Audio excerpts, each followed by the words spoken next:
এদিকে বার্মিংহাম থেকে বাংলাদেশের সরাসরি বিমান পরিষেবা চালু এবং দেশে প্রবাসীদের বিনিয়োগের সুযোগ সুবিধা প্রসঙ্গে কভেন্ট্রিতে সহকারী হাইকমিশনারের সাথে মতবিনিময় সভা করেছে সাউথ সুরমা অ্যাসোসিয়েশন মিডল্যান্ডস। বিস্তারিত জানাচ্ছেন আমাদের সহকর্মী তালুকদার রায়হান। হলভর্তি এই জমায়েত কোনো রাজনৈতিক সভা বা মনোজ্ঞ অনুষ্ঠানের নয়। রবিবার দুপুরে মিডল্যান্ডস বাঙালি প্রবাসীদের স্বতঃস্ফূর্ত সমাগমে কভেন্ট্রি জিনাত মিলনায়তনে এমন দর্শনীয় সমাগমের উদ্দেশ্য একটাই, সাউথ সুরমা অ্যাসোসিয়েশন মিডল্যান্ডস ইউকের উদ্যোগে আয়োজিত মতবিনিময় সভায় বার্মিংহাম টু বাংলাদেশ সরাসরি ফ্লাইট চালুর ব্যাপারে প্রধান অতিথি বার্মিংহামের বাংলাদেশ সহকারী হাই কমিশনার মহোদয়ের মূল্যবান অভিমত জানান। কিন্তু বার্মিংহাম বাদ পড়ে যাওয়াটা অন্যায়, এটাই হচ্ছে সবচেয়ে বড় সত্য কথা।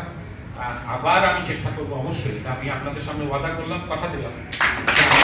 ব্রিটেনে বাঙালিদের দ্বিতীয় বৃহত্তম জনগোষ্ঠীর সুবিধার্থে বার্মিংহাম থেকে দেশে সরাসরি বিমান পরিষেবা চালুর সর্বোচ্চ চেষ্টা করবেন বলে নিজের ওয়াদা ব্যক্ত করেন বার্মিংহামে নিযুক্ত বাংলাদেশের সহকারী হাই কমিশনার মোহাম্মদ আলিমুজ্জামান।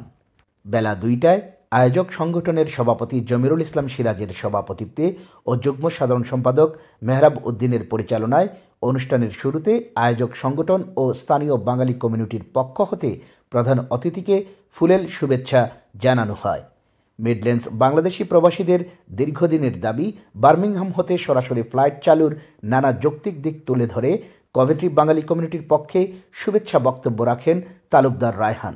দেশে বিনিয়োগ এবং মিডল্যান্ডসে এনআইডি পরিষেবা চালুসহ মিডল্যান্ডস বাঙালি প্রবাসীদের বিভিন্ন দাবি উত্থাপন করে সবাই অভিমত ব্যক্ত করেন আয়োজক সংগঠনের সাধারণ সম্পাদক দবিরুল ইসলাম দবির, কাউন্সিলর আব্দুল জব্বার, ফয়জুর রহমান এমবিই, আব্দুস সালাম, জমিউল ইসলাম জামিল, সাব্বির আহমেদ, শাহ মেহবুবুজ্জামান সহ আরও অনেকে। মতবিনিময় সভায় প্রধান অতিথির বক্তব্যে মিডল্যান্ডস প্রবাসীদের বহু কাঙ্ক্ষিত স্বপ্ন পূরণের অপার সম্ভাবনা রয়েছে বলে আশাবাদ ব্যক্ত করে আয়োজকদের ধন্যবাদ ও কৃতজ্ঞতা জানান উপস্থিত সুধীজনদের অনেকেই। Talukdar Raihan, ATN Bangla, UK news, Coventry.